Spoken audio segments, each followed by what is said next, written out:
Hello guys, welcome back my channel পুজোতে। কেমন আছো তোমরা? আই হোপ কি তোমরা খুবই ভালো আছো, আর আমিও খুবই ভালো আছি। তো সন্ধ্যা হয়ে গেছিলো, তো লাইট টাইট জ্বলাতে চলে গেছিলাম।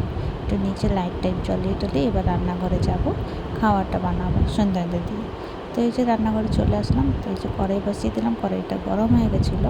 তো দিয়ে দেবো সর্ষের তেল। সর্ষের তেলটা ভালো করে গরম হয়ে গেলে তো সবচেয়ে প্রথমে আমি আলুটা ফ্রাই করে নেব। তা আজকে বানাবো আলু দিয়ে বেগুন দিয়ে একটা তরকারি।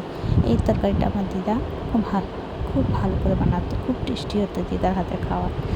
তো এখানে দেখো আলুর মধ্যে হলুদ নুন দিয়ে দিলাম, লাল লাল করে ফ্রাই করে নেব, ফ্রাই করে নামিয়ে নেব। তারপরে দিয়ে দেবো ওই তেলের মধ্যে বেগুনটাকে একটু ফ্রাই করব। তবে আমি বেগুনটার মধ্যে হলুদ নুন দিয়ে নিই। সিম্পলে বেগুনটাকে একটু ফ্রাই করব লাল লাল করে, তারপর তুলে নেব। ফ্রাই হয়ে গেছে, এবার তুলে নেব।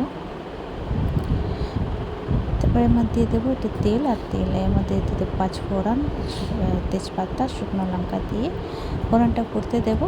পুরা হয়ে গেলে তারপরে যে পেঁয়াজ কেটেছিলাম একটা মিডিয়াম সাইজের, এটা দিয়ে দেবো। তো পেঁয়াজটা একটুখানি গলে গেলে একটা টমেটো কুচি কুচি কেটে দিয়ে দেবো।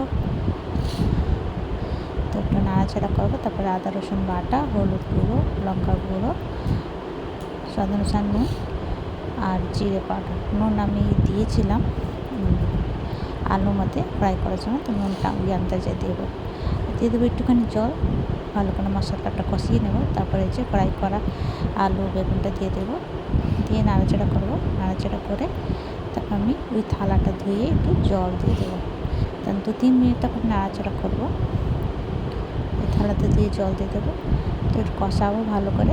তারপরে যে আমার আলু বেগুনের তরকারি রেডি। তো তোমাদেরকে আমার ভিডিওটা কেমন লাগলো, ভালো লাগলে প্লিজ লাইক শেয়ার কমেন্ট করে সাবস্ক্রাইব করে দিও। আপনাদের ভিডিওর সঙ্গে দেখা হবে। তো তোমরা সবাই ভালো থেকো, সুস্থ থেকো। Bye, take care.